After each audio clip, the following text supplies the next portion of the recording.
My husband had just finished his residency in New York University Hospital in Bellevue for surgery. And they were opening the hospital in Georgetown, and they wanted a qualified surgeon. There was no school down here to train one, so they, Mr. Ford, who ran Ford's store, and he was quite an influential character in Georgetown, in fact, very influential. He made arrangements for someone, and I've forgotten who it was, he knew in the New York Hospital in the Bellevue area, and my husband was planning on going back to Troy, New York, or Albany when he finished, but that would have been a struggle. But nevertheless, it was through them that a surgeon was needed with the qualifications that my husband had just completed. And so we came down to look at it and met a few people and stayed.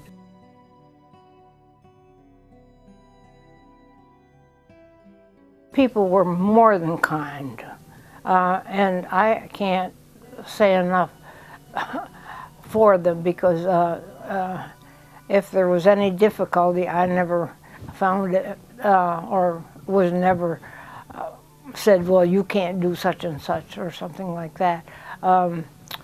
As I said, they were more than friendly and more than accepting.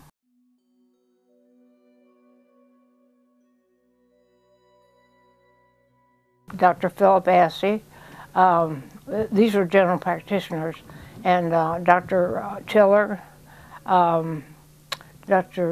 Harry Tiller, and let me see, and then there was Dr. John Assey too, as John and Philip. Oh, Dr. Camlin, yes, was here. Mm-hmm.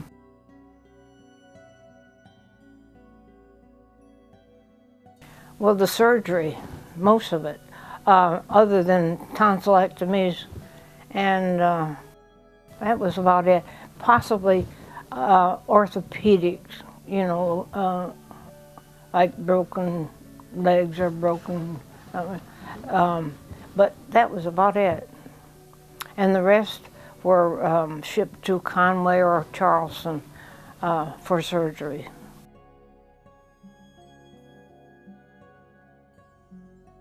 That was our first home, was in Willowbank, and it was a trailer that was made stationary and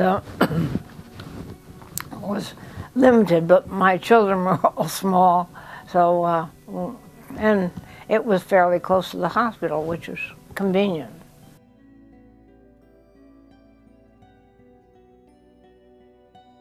If you got off Front Street, all the roads were dirt roads.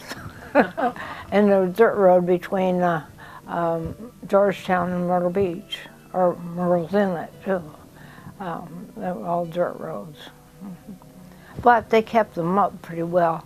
Of course, during the rainy season, they had nice big ruts, but nevertheless, people did pretty well. What stores were there?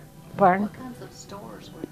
Well, there was Ford's store, which, and Mr. Ralph Ford ran the grocery, and his brother ran the hardware, and they were side by side. But the grocery, as much, he did as much trading out of the back door, you know, by the river as he did in the front of the store. He did very well.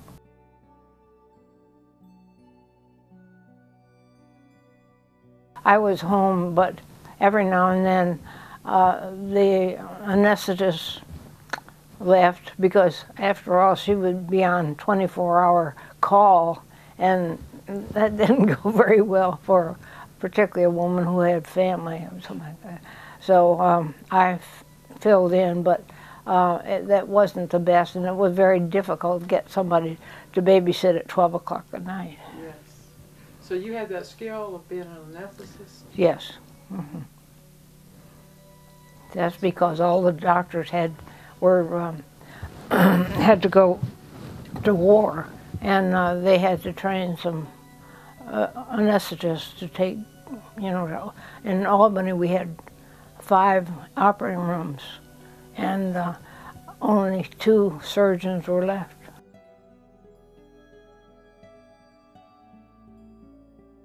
That was interesting. And Dr. Smith and my husband got along very well, which was a help too.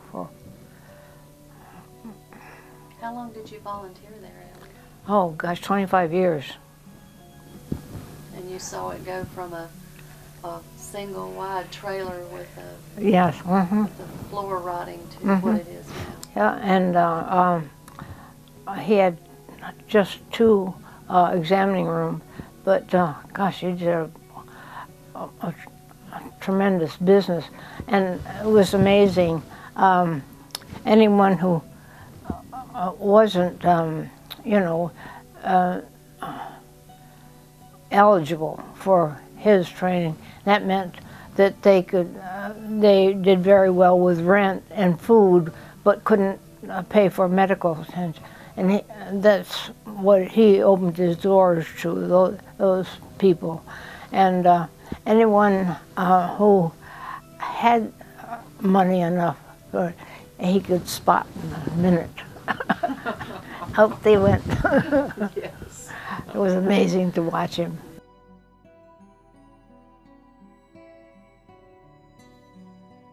Mrs. Yawkey was very kind to me, and she took me on to Hawaii twice and to Japan once, which was wonderful.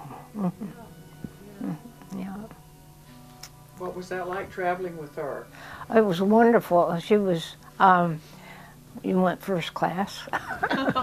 Always nice. And, but she was very generous, and, but you didn't overstep the lines. And I mean, she didn't make that clear, but it was it was clear. But goodness, it couldn't have been better. It was just great. And of course, I'm very fortunate. I never would have been able to go had it not been for her.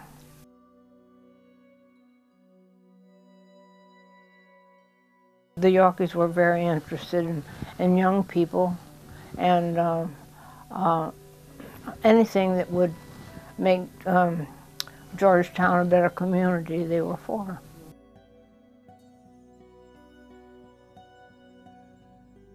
Yes. Mm-hmm. Yes. Mm-hmm. Bought the land and gave the money to start it, and followed it afterwards. And what they solicited the area for money, and then what they needed, she would make up the difference.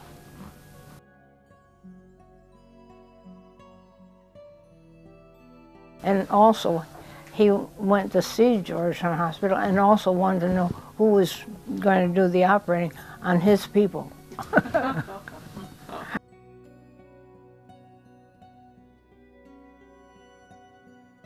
Not officially, no. Sometimes some of them would come down, but he kept them at the island, and that's what they were really interested in more than anything, because South Island was, you know, a wildlife preserve, and it was one that he followed very carefully, you know, and made sure that like one specimen of animals was not completely killed out, you know, and he would make sure that enough of them so that they could continue the line. So, you know, he did quite a scientific approach to South Island, which was wonderful.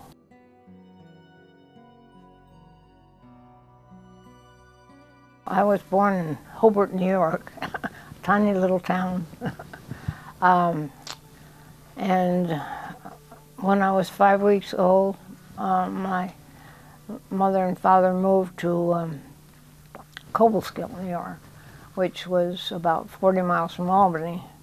My father was a veterinarian, and he had, well, Lord knows how many jobs, but he had 3 in college at once. So, but anyway, he was a workaholic, and, but he expected all of us to go to college, and everyone did except my younger brother, who decided that the French Paris was a nice place to have fun.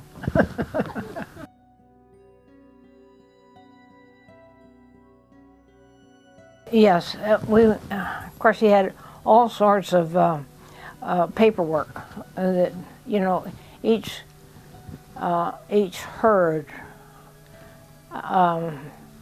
had to be injected for tuberculosis or be borders, and that all had to be on record, because the cows with tuberculosis were killed because it did affect the milk.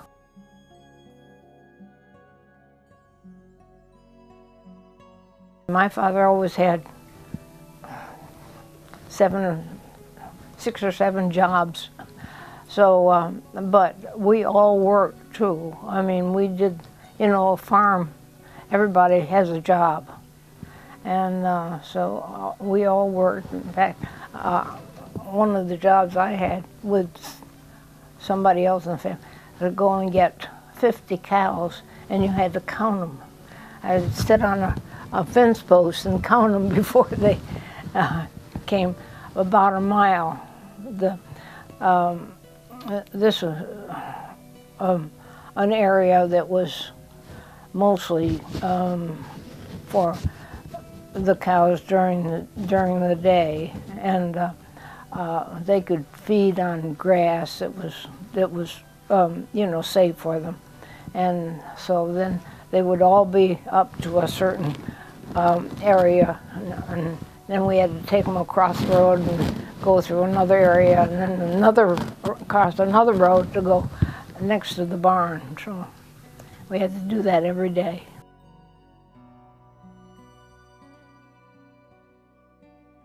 I'll tell you, I was so glad to be able to go with him any place because we'd been married by that time, I think maybe 8 years, and we hadn't lived together because he had to go to war twice, and then train in New York, and I stayed in Albany. So I said, I'll go if I can live with him.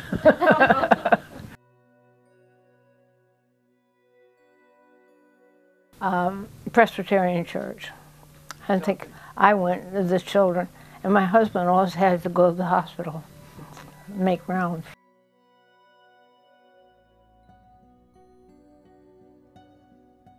I was trained in Albany Hospital, Albany, New York, and I went to Russell Sage College, and they had a 4-year nursing program, which I finished, and then after that the war came along, and my husband had to go, but he wasn't my husband at that time either. Some anesthesiologists went, and there were only 2 left, and they had to train some nurses, so I was one of them. And I was on call. But as I say, my husband was off at war, so I could take calls, and it didn't interfere with anything.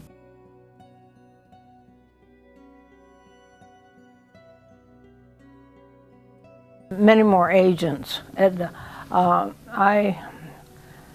me see, there was nitrous oxide, ether, and cyclopropane, and that was all. And I'm not sure how many are, but I know there are many more. but cyclopropane was the new one. Now, ether and nitrous oxide had been used for many years. I was under the drape, and by the time I got out, I smelled like ether.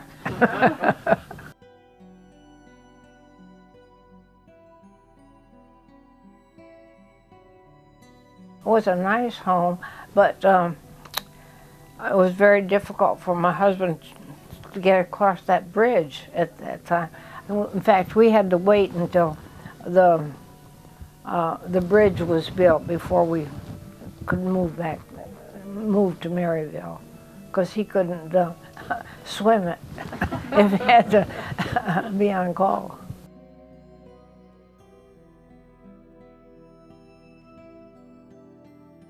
I asked the Yawkeys, it should have been the Yawkeys, I asked them to support a nursing program, which they did, which was great because we really needed it.